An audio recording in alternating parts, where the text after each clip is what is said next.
The blood on her torn skirt had dried to a rust-brown stain by the time she collapsed against the ponderosa pine, 40 miles from the town of Ventura, California, and the husband who had promised to kill her if she ever tried to leave again.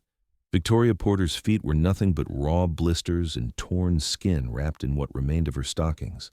She had been walking for 3 days straight, sleeping in ditches when exhaustion overtook her, drinking from streams when she found them, and pushing forward with a single-minded determination that surprised even herself.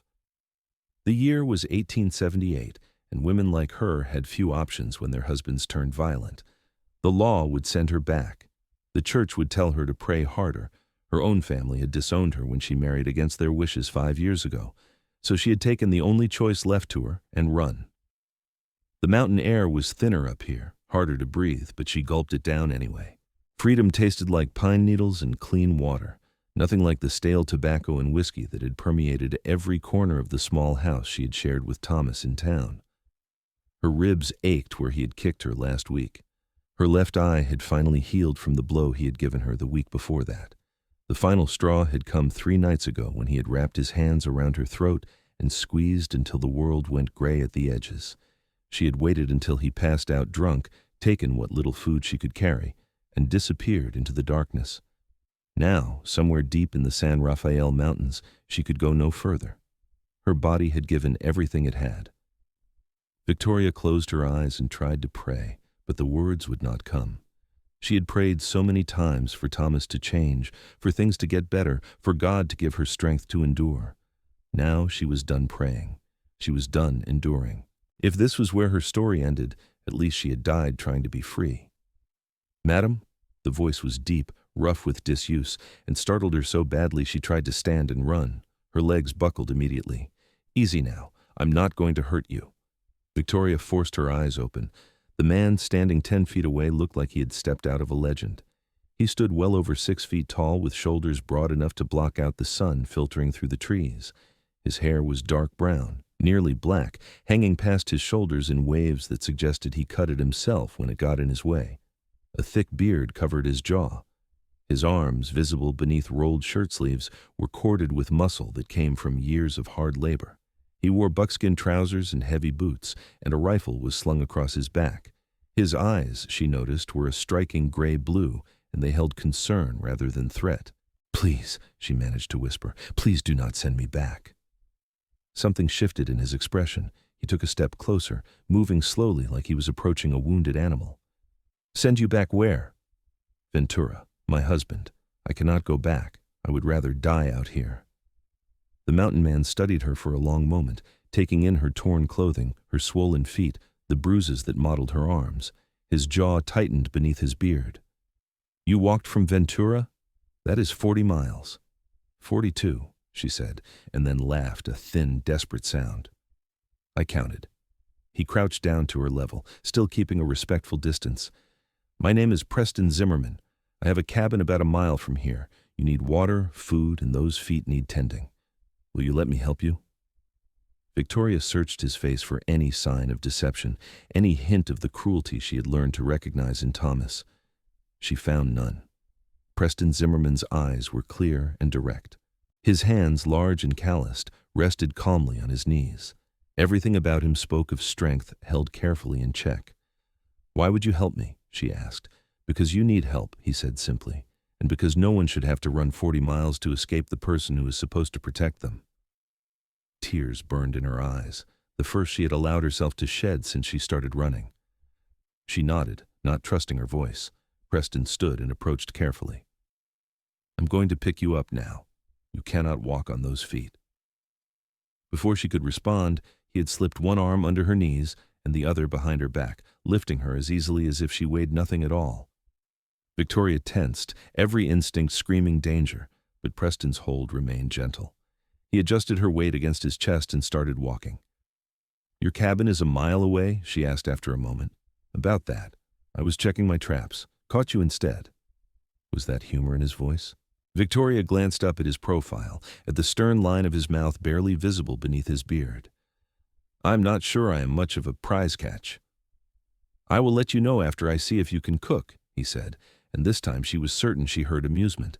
Despite everything, Despite the pain and fear and exhaustion, Victoria felt the corner of her mouth lift slightly. I can cook. Then you are more valuable than most of what I catch. The mile passed in silence after that, but it was not an uncomfortable quiet. Preston moved through the forest with the easy confidence of someone who knew every tree and rock. He adjusted his grip on her a few times, but never in a way that felt threatening. Victoria found herself relaxing against him, her head resting against his shoulder. The steady rhythm of his breathing and his heartbeat were oddly soothing. The cabin appeared suddenly, nestled in a small clearing. It was larger than Victoria had expected, built from thick logs with a stone chimney and a covered porch. A vegetable garden grew on one side, and she could see a small barn behind the main structure. Everything spoke of a man who had been here a while and intended to stay. Preston carried her up onto the porch and shouldered open the door. The interior was dim but clean, furnished with handmade furniture that was sturdy rather than beautiful. A large stone fireplace dominated one wall. Shelves lined another, filled with books, supplies, and various tools. He set her down gently in a chair near the cold fireplace. "I'm going to get water heating," he said. "Then we will see about your feet." Victoria watched as he moved around the cabin with practiced efficiency. He built up the fire, hung a large pot of water to heat, and gathered clean cloths and what looked like medical supplies. He worked in silence, his movements economical and sure. "How long have you lived here?" she asked. 5 years. Built this place myself." "You live alone?" He nodded. "Prefer it that way. Or I thought I did." Before Victoria could ask what he meant by that, Preston knelt in front of her chair. "Let us see the damage." Gently, carefully, he began unwrapping the shredded remains of her stockings from her feet. Victoria bit her lip to keep from crying out as fabric peeled away from raw flesh. Preston worked with surprising tenderness for such a large man, his strong hands steady and sure. "This is going to hurt," he warned, "but we need to clean them." Victoria nodded, gripping the arms of the chair. When the warm water touched her torn feet, she could not completely suppress a gasp. Preston paused. "I am sorry. I will be as gentle as I can." "It is fine. Do what you need to do." He continued cleaning her wounds, his touch remaining gentle despite her obvious pain. "You have incredible will," he said quietly. "Most people could not have made it 40 miles in this condition."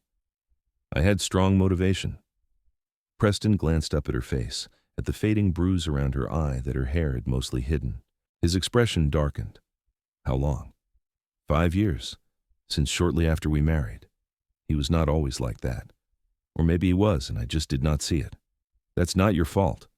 Everyone says that when a woman marries poorly, it is her fault for not seeing the signs." "Then everyone is a fool." Preston returned his attention to her feet, applying a salve that smelled of herbs and honey. "A man who hits his wife is a coward. There's no excuse for it. Not drinking, not anger, not anything." The certainty in his voice made something tight in Victoria's chest loosen slightly. She had spent 5 years being told by Thomas that she provoked him, that she made him lose his temper, that if she were a better wife, he would not have to correct her. Hearing someone state plainly that none of it was her fault felt like cool water on a burn. Preston wrapped her feet in clean bandages, his large hands surprisingly dexterous. "You need rest, food, and time to heal. The loft has a bed. You can stay there as long as you need." Victoria felt tears threatening again. "I have no money, no way to repay you. I did not ask for payment. Why are you helping me? You do not know me. I could be lying. I could be running from the law." Preston sat back on his heels, looking at her directly. "You are not lying. And even if you were, I would still help. This is what decent people do." "Not in my experience. Then you have been around the wrong people." He stood and moved to the small kitchen area, returning with a bowl of stew that he must have had prepared earlier. "Eat slowly. Your stomach needs to remember how food works." The stew was simple but good, rich with meat and vegetables. Victoria forced herself to eat slowly, despite her hunger. Preston busied himself around the cabin, giving her space but remaining present. When she finished, he took the bowl and brought her water. "The loft is up that ladder," he said, pointing. "I will sleep down here. You can have privacy and space. In a few days, when you are stronger, we will talk about what comes next." "What if he comes looking for me?" Preston's expression hardened. Then he will wish he had not. There was something in his voice, in the set of his shoulders, that made Victoria believe him absolutely. Preston Zimmerman might live alone in the mountains, but he was not a man to be trifled with. "I will carry you up," Preston said. "That ladder is not meant for bandaged feet." Once again he lifted her easily, climbing the ladder to the loft with one arm holding her secure.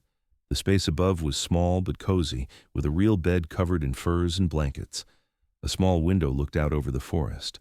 Preston set her down on the bed carefully. "Rest," he said. "You're safe here." After he climbed back down, Victoria lay in the dim loft and listened to the sounds of Preston moving around below. For the first time in years, she felt something she had almost forgotten. Not quite peace, not yet, but the possibility of it. She closed her eyes and let exhaustion pull her under. Victoria woke to late afternoon sunlight streaming through the small window. For a moment, she forgot where she was, panic rising as she reached for familiar landmarks. Then memory returned, and with it, the throbbing pain in her feet. She was in a loft, in a cabin, with a mountain man named Preston Zimmerman who had carried her here and tended her wounds without asking for anything in return. The smell of cooking food drifted up from below. Her stomach, having remembered its purpose, growled loudly. Victoria tried to sit up and bit back a groan. Everything hurt. Her feet, her legs, her ribs, muscles she had not known existed. "You are awake," Preston's voice carried up from below. "How are the feet?"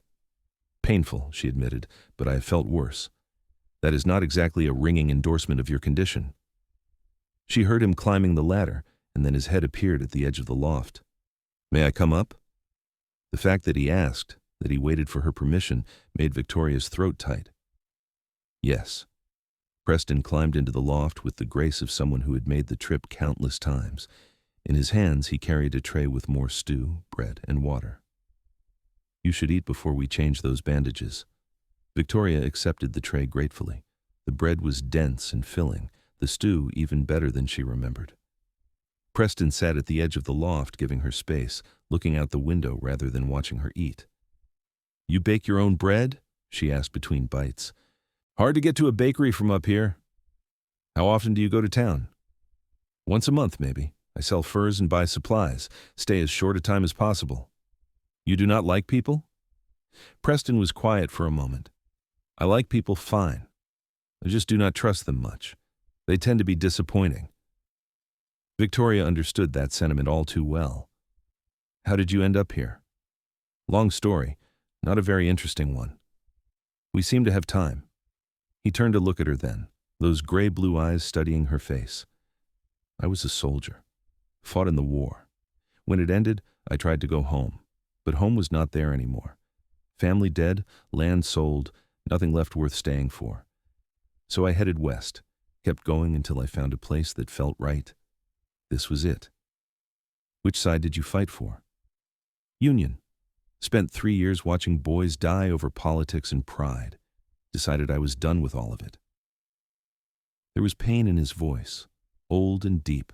Victoria knew that kind of pain, the kind that never quite healed. "I am sorry. Ancient history now." Preston stood, unfolding his considerable height in the cramped loft. "Let me see those feet." He unwrapped the bandages with the same careful gentleness he had shown before. Victoria watched his face as he worked, noting the concentration in his expression, the way his brow furrowed slightly. His hands, so large and strong, moved with surprising delicacy. "Healing already," he said with satisfaction. "You will be on them in a few days, though it will hurt for a while. No more 40-mile walks for you." "I hope I will not need to make any more 40-mile walks." Preston met her eyes. "You will not. Whatever happens, you are not going back to him." "You sound very certain." "I am. Men like your husband, they rely on fear and isolation. You are not afraid anymore, and you are not isolated. That changes everything. You do not even know me. What if I am difficult? What if I cause nothing but trouble? Then I will have something interesting to do besides check traps and talk to myself." He applied fresh salve and clean bandages. "Everyone deserves a chance to start over, Victoria, even people who think they do not deserve it." The use of her name, which she had told him at some point during her fever, hazed arrival, sent an odd flutter through her chest. Thomas had stopped using her name years ago, preferring woman or worse things. Hearing it spoken with respect felt foreign and precious. "What if he comes here?" she asked quietly. "What if he finds me?" Preston's hands stilled on her feet. When he looked up, his expression was harder than stone. "Then he will discover that there are men in this world who do not tolerate cowards. I have dealt with worse things than an angry husband. He is not rational when he is angry. He would not care how big you are. Then it will be a short conversation." Despite herself, Victoria smiled slightly. "You are very confident." "No, just experienced." Preston finished wrapping her feet and stood. "Rest more. Your body needs time to recover. I will bring dinner up later." "I cannot just lie here while you do everything." "Yes, you can, and you will, at least for a few days." "I am not used to being idle." "Then consider it practice." Preston moved toward the ladder. "Besides, you can start repaying me by telling me about yourself. 5 years in these mountains, I have gotten out of the habit of conversation." Over the next few days, Victoria discovered that Preston Zimmerman was unlike any man she had ever known.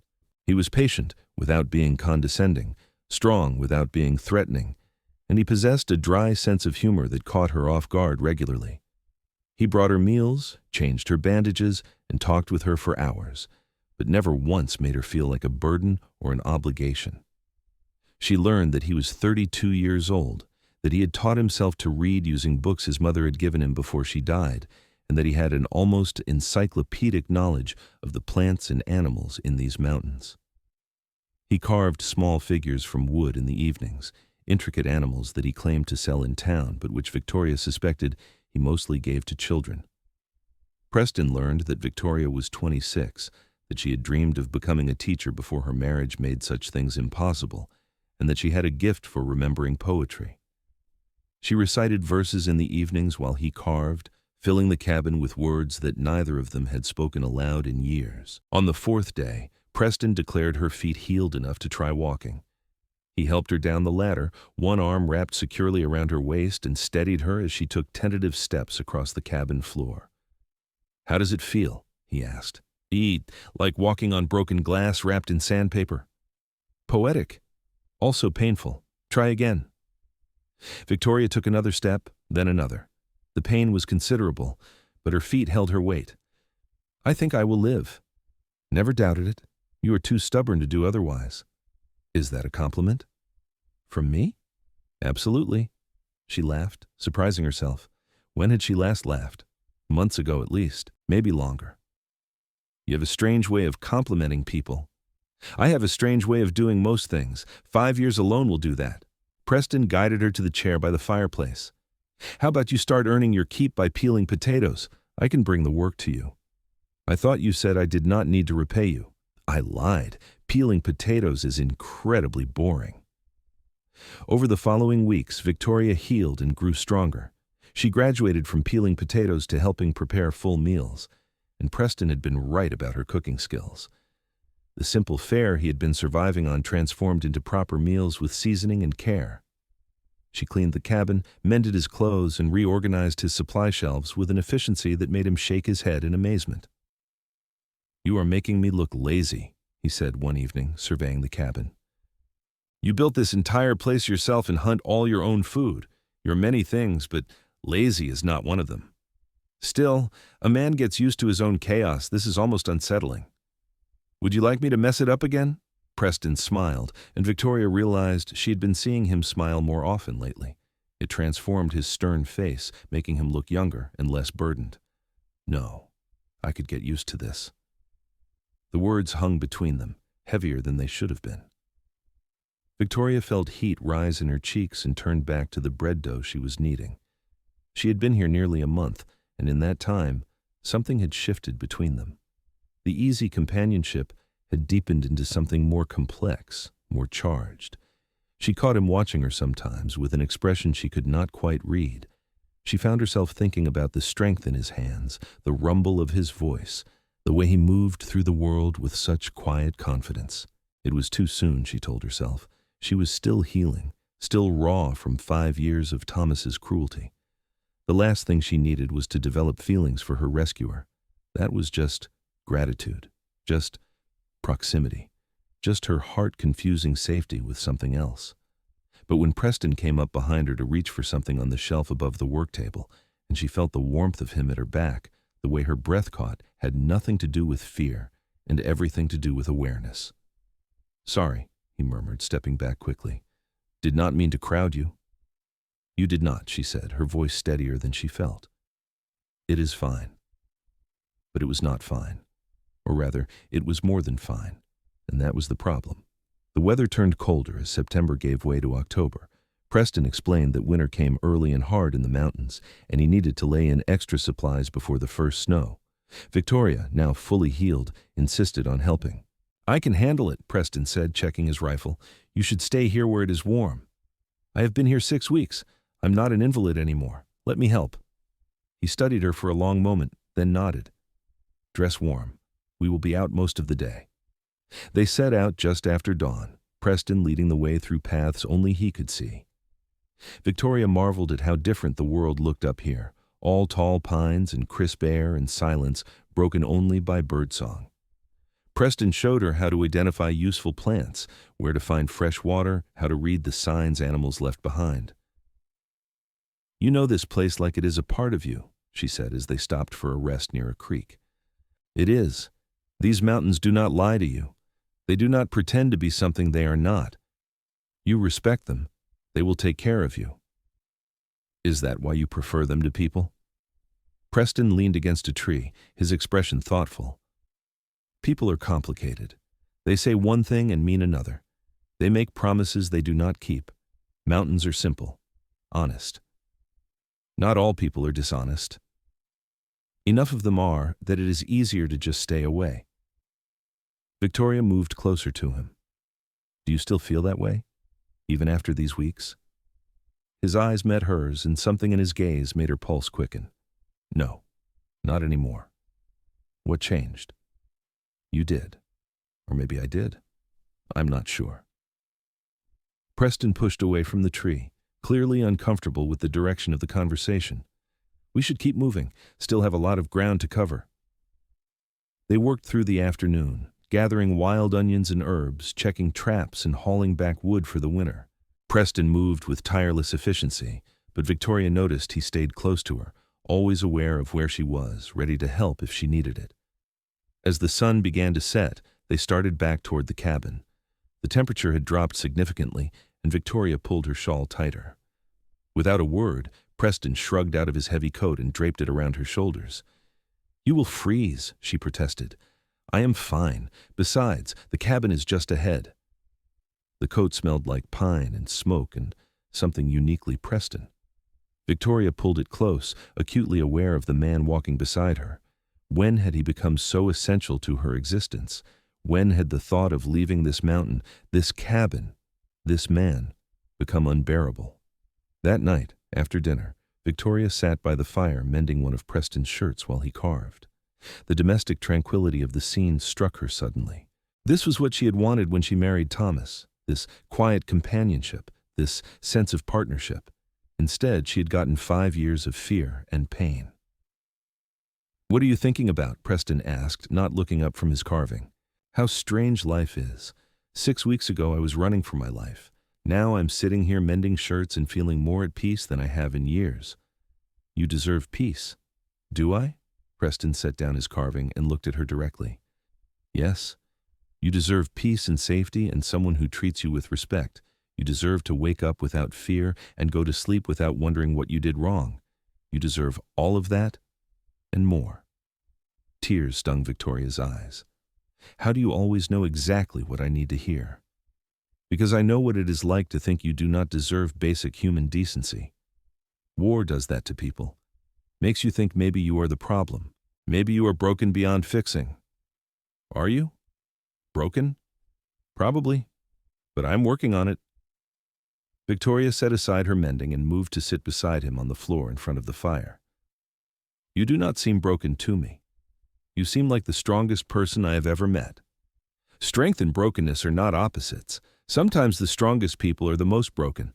They just learned how to carry it." Without thinking, Victoria reached out and took his hand. His fingers were rough, calloused from years of hard work, but they closed around hers with surprising gentleness.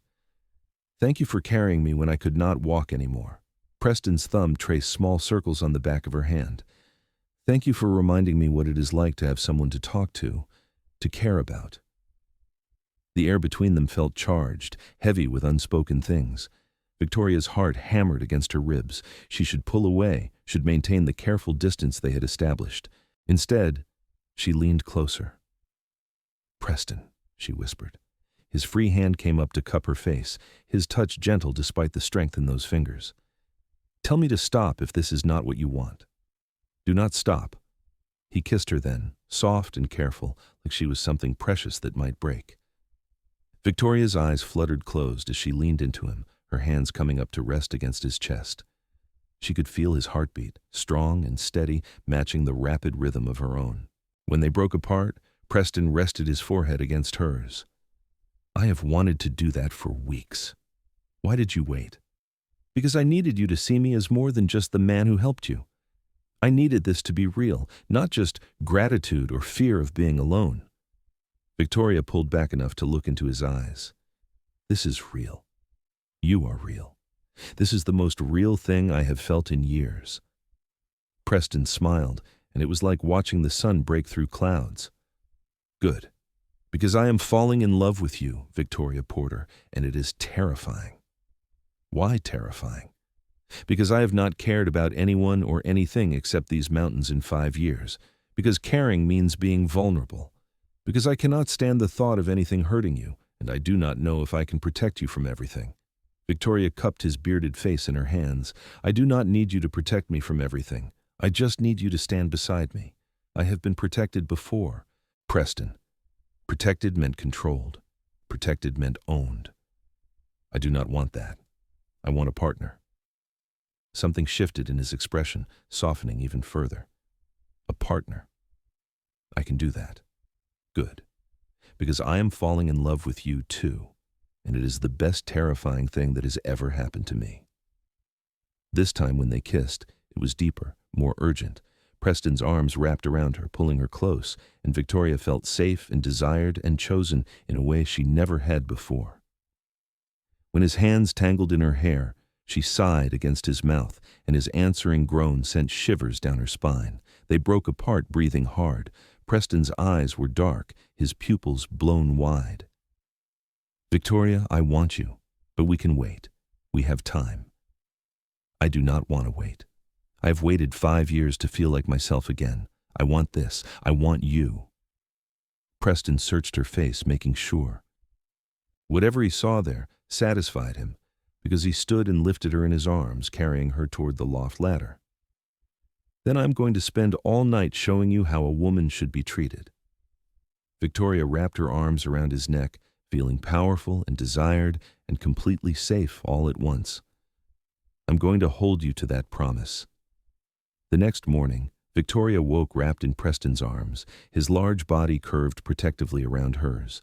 Sunlight streamed through the loft window, painting everything gold. She felt sore in the best possible way, thoroughly loved and completely content. "Good morning," Preston rumbled against her ear, his voice still rough with sleep. "Good morning." Victoria turned in his arms to face him. His hair was mussed, his beard more unruly than usual, and she thought he had never looked more handsome. "Any regrets?" "Only that I did not tell you how I felt sooner." He kissed her forehead, her nose, her lips. "I love you. I love you too." They lay there for a long while, talking quietly, learning each other in this new way. Preston traced the fading bruises on her ribs with gentle fingers, his expression darkening. "I wish I could make these disappear," he said. "They will fade. The ones you cannot see will take longer, but they will fade too, especially now that I have you. You will always have me, for as long as you want me." Victoria kissed him slowly, thoroughly. "That might be a very long time." "Good." Reality intruded eventually, as it always did.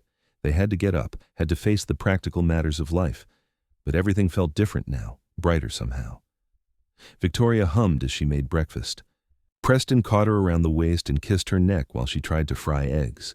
They moved around each other with an easy intimacy that felt both new and ancient. It was while they were eating that Preston brought up the subject they had both been avoiding. "What do you want to do, about your husband?" Victoria's good mood dimmed slightly. "What do you mean?"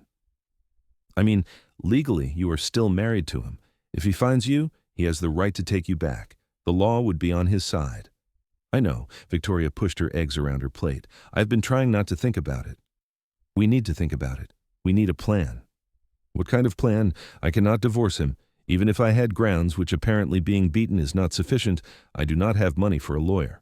And if I tried, he would fight it, and he would make my life even more of a hell than it already was." Preston reached across the table and took her hand. "What if he could not fight it?" "What do you mean?" "What if he did not know where you were? What if we made sure he could never found you?" "How?" "By leaving. Going somewhere he would never think to look." Victoria stared at him. "Leave here? But this is your home. Home is where you are. If we need to go somewhere else to keep you safe, we go somewhere else." "I cannot ask you to give up everything for me." "You are not asking. I am offering. Victoria, these mountains will still be here if we ever want to come back. But right now, keeping you safe is more important than staying in one place." "Where would we even go?" Preston thought for a moment. "Oregon. I have a friend up there, another veteran. He has land, needs help running it. We could go there, start fresh. You would not be Victoria Porter anymore. You would be Victoria Zimmerman." Victoria's breath caught. "Zimmerman, if you will have me. I know it is fast.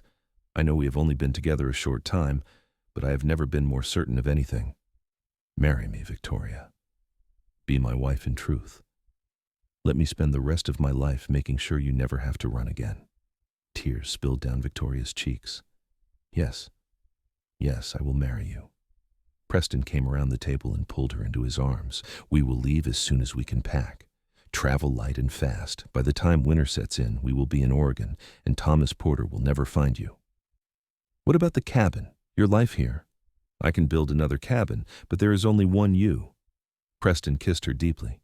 "Besides, maybe it is time I stopped hiding. Time I tried to build something lasting." They spent the next week preparing. Preston sold what he could not carry to a neighbor who lived 5 miles away, an old trapper who asked no questions. He kept only what they would need: clothes, tools, weapons, and supplies for the journey. Victoria helped pack, sorting through Preston's possessions with an eye toward practicality. She found a small bundle of letters tucked in a chest, tied with ribbon. "What are these?" Preston glanced over. "Letters from my mother, only things I have left of her." "We are bringing these. They will just take up space." "No, they are important. They are part of who you are." Victoria added them carefully to their pack. "What was she like?" "Strong, smart. She taught me to read and to think for myself. She used to say that a man's worth was not in his muscles, but in his character." Preston smiled softly. "She would have liked you." "I wish I could have met her." "Me too." On the morning of their departure, Victoria took one last look around the cabin that had been her sanctuary.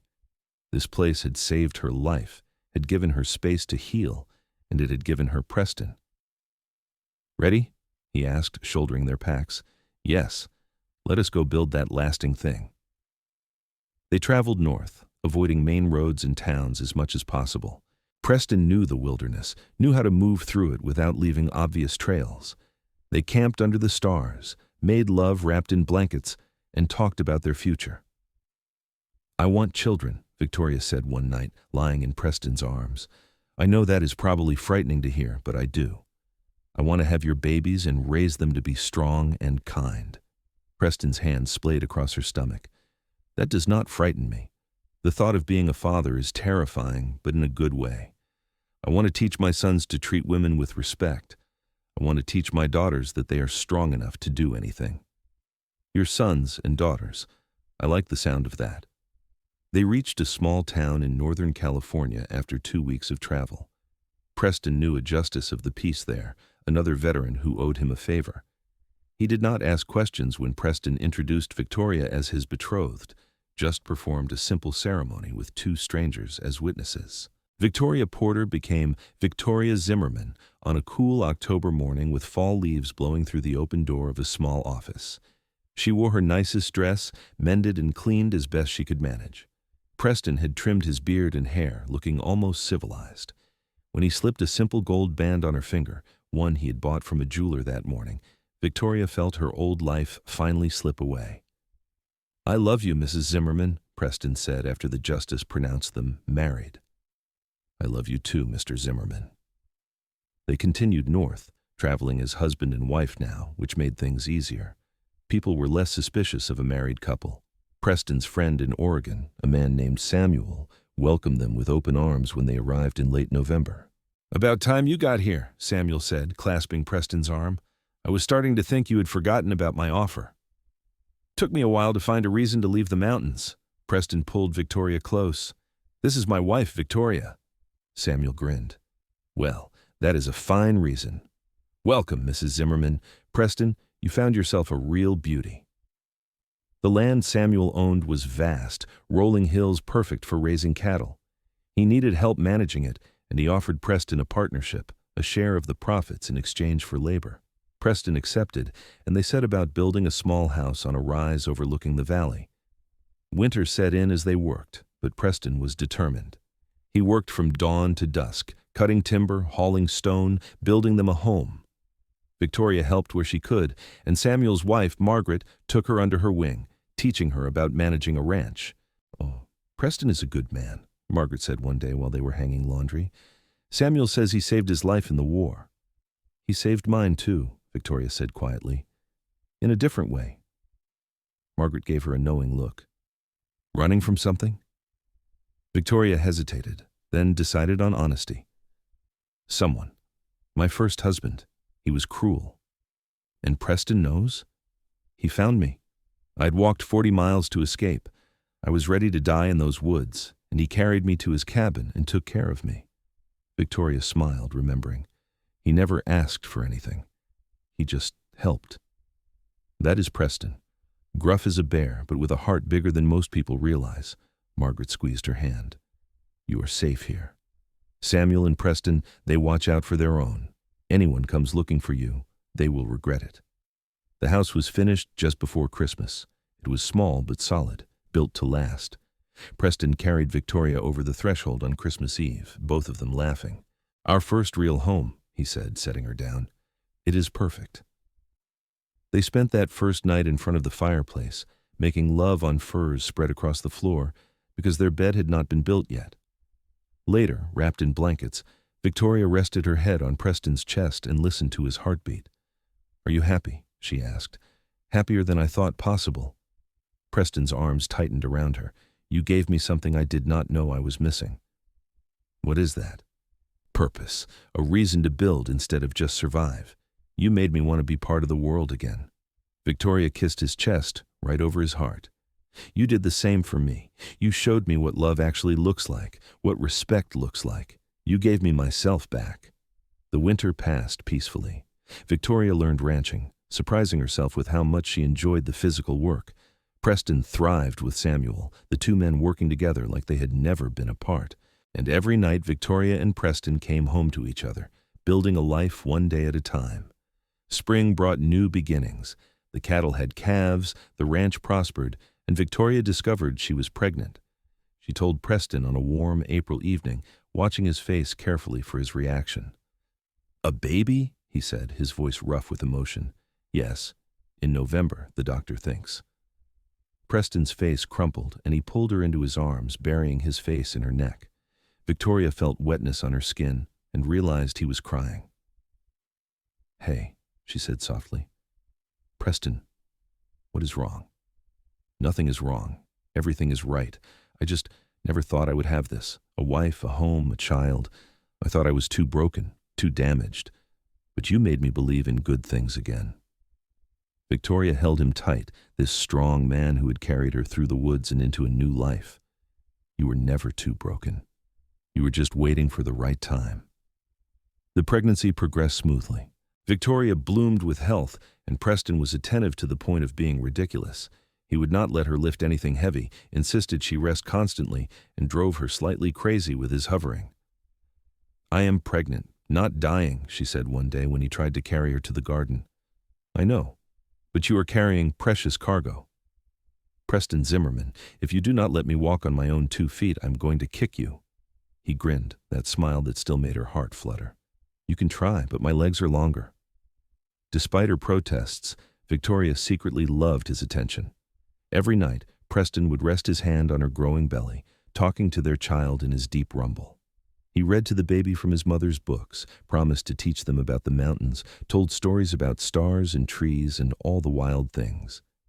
In November, when the first snow fell, Victoria went into labor. Preston, who had faced down enemy soldiers without flinching, turned pale and shaky. Margaret had to order him to sit down before he passed out. First-time fathers, she said, rolling her eyes. They are always the worst. The labor was long and difficult, but Victoria was strong. She had walked 40 miles on torn feet, had survived 5 years of abuse, had rebuilt her entire life from nothing. She could do this too. When the baby finally came, howling and red-faced and perfect, Preston wept openly. A son, he said, voice breaking. We have a son. Victoria held their baby, tears streaming down her face. What should we name him? Preston touched the baby's tiny hand with one large finger. Matthew, after my father. He was a good man. Died when I was young, but I remember him being kind, strong but kind. Matthew Zimmerman, I love it. Preston kissed Victoria's forehead. Thank you. Thank you for giving me everything. The years that followed were full and rich. Young Matthew grew into a curious, energetic boy, with his father's gray-blue eyes and his mother's dark hair. Victoria had 2 more children, a daughter they named Sarah and another son they called James. The ranch prospered, and Preston and Victoria's partnership with Samuel made all of them comfortable. Victoria never heard from Thomas. She did not know if he had looked for her, if he had given up, or if he had simply found another woman to torment. She tried not to think about him, tried to let that part of her life stay buried in the past. Most days, she succeeded. One afternoon in late summer, 5 years after they had arrived in Oregon, Victoria was working in the garden when a rider approached. She did not recognize him, and something about the way he sat his horse made her uneasy.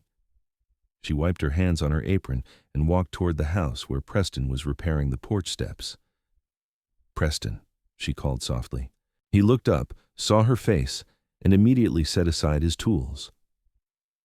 By the time the rider reached the house, Preston was standing in front of Victoria, his presence a solid wall between her and the stranger. Can I help you? Preston asked, his voice neutral. The rider was young, maybe 20, with nervous eyes. Looking for the Zimmerman place. You found it. I have a message from a Thomas Porter in California. Victoria felt the blood drain from her face. Preston's hand found hers, squeezing tight. What is the message? The young man shifted uncomfortably. He wants me to tell Victoria Porter that he knows where she is, that she needs to come home. Preston's entire body went rigid. There is no Victoria Porter here. My wife's name is Victoria Zimmerman. She is home. Now get off my land. Sir, I'm just delivering a message. He paid me good money to find her. He said she is his wife, that she ran off. He has legal right to fetch her back. His wife is dead, Preston said flatly. Victoria Porter died 5 years ago. She walked into the wilderness and never came out. If this Thomas wants to mourn her, that is his business, but he will not find her here. The rider looked confused. But you just said your wife is named Victoria Zimmerman. And she is. Different woman. Now leave. The young man looked at Victoria, really looked at her. She stood tall, her hand in Preston's, her belly round with her 4th child. 3 children played in the yard behind the house, laughing. She did not look like a woman who needed rescuing. She looked like a woman who had already been saved. I will tell him there is no Victoria Porter here, the rider said slowly. I will tell him he has the wrong place. You do that, Preston said, and tell him that if anyone else comes looking for ghosts on my land, they will not get as polite a reception. The rider tipped his hat and turned his horse, riding back the way he had come. Victoria watched him go, her heart pounding. He found me, she whispered. No, he found a rumor, a ghost. He did not find you. Preston turned her to face him. Victoria, listen to me. You are not that woman anymore. You are my wife, the mother of my children. You built this life. He cannot take it from you. What if he comes himself? Then Samuel and I will make it very clear that he is not welcome. Preston cupped her face in his hands. I will not let him hurt you. I will not let him take you. You are mine and I am yours, and that is the end of it.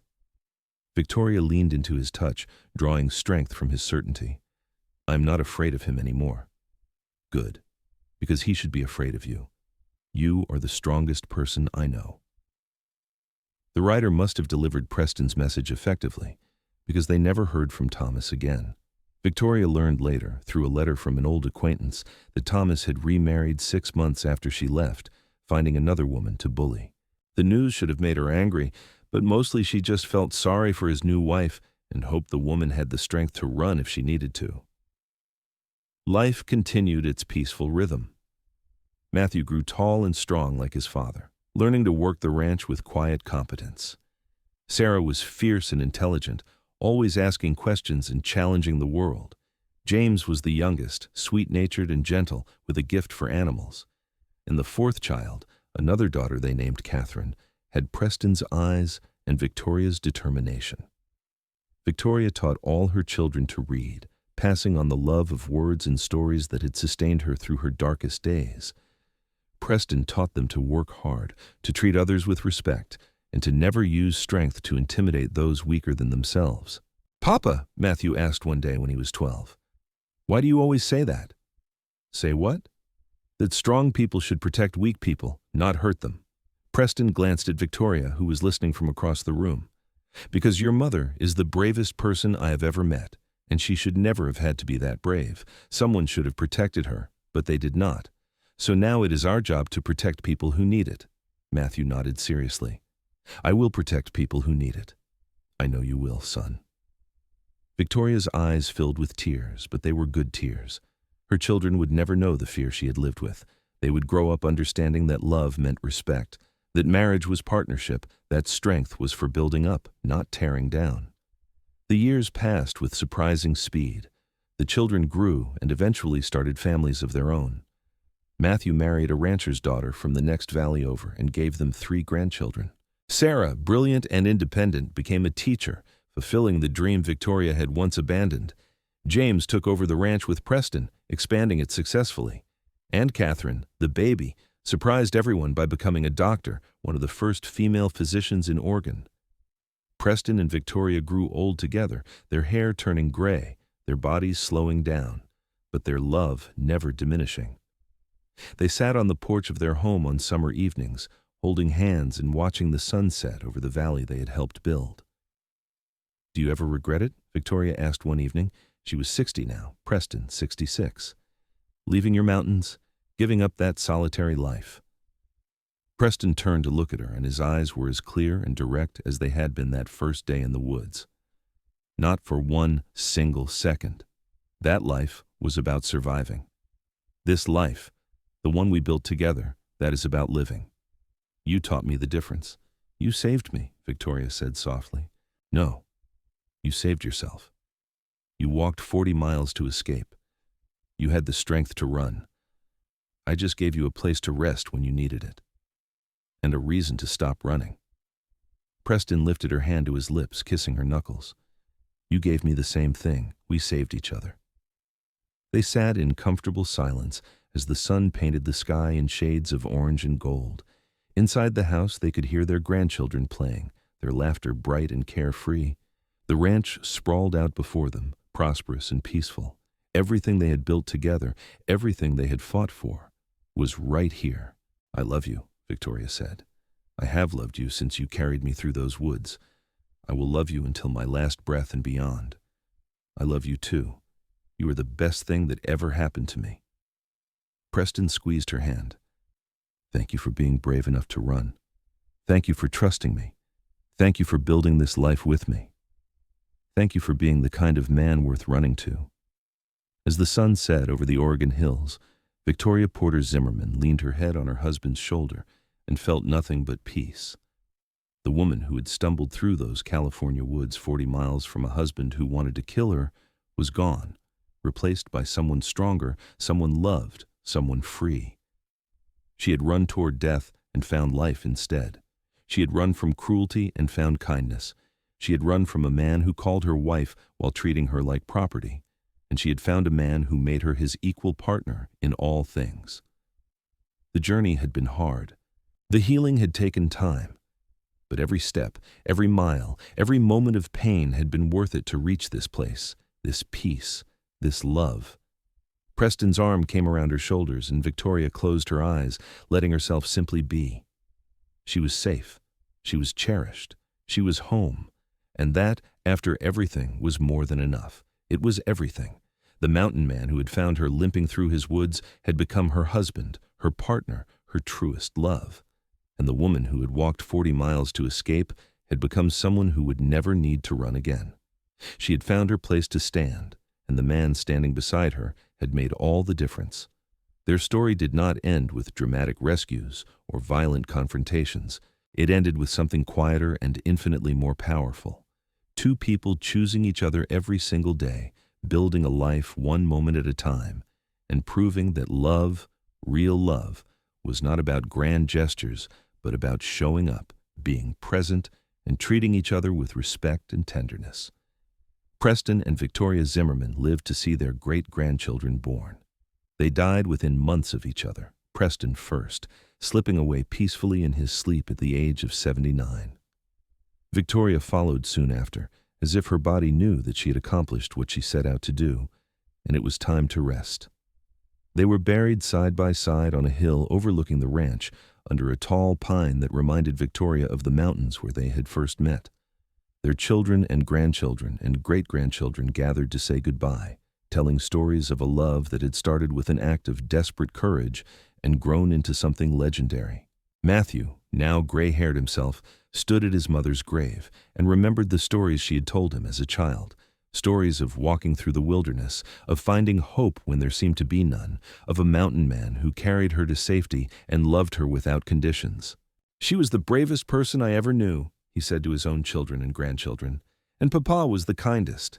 Together, they showed us what love actually looks like, not perfect, but real, not easy, but worth fighting for." Sarah added, "Mama used to say that running away was the hardest and best thing she ever did, that it took her straight to where she needed to be. She said the universe has a funny way of turning your worst moments into your best blessings." James nodded. Papa always said that strength was not about being big or tough. It was about being gentle with people who need gentleness and fierce with people who threaten those you love. He lived that every single day. Catherine, the doctor, smiled through her tears. "They taught us that your past does not define you, that you can start over, that it is never too late to become who you were meant to be. Mama was a scared woman running from violence, and she became this strong matriarch who built an empire. Papa was a broken soldier hiding from the world, and he became the best husband and father any of us could imagine.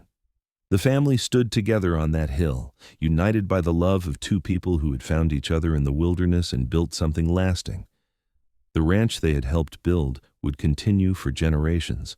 The lessons they taught would pass down through their children's children, and the love story of Preston and Victoria Zimmerman would be told and retold, a reminder that courage and kindness can transform everything.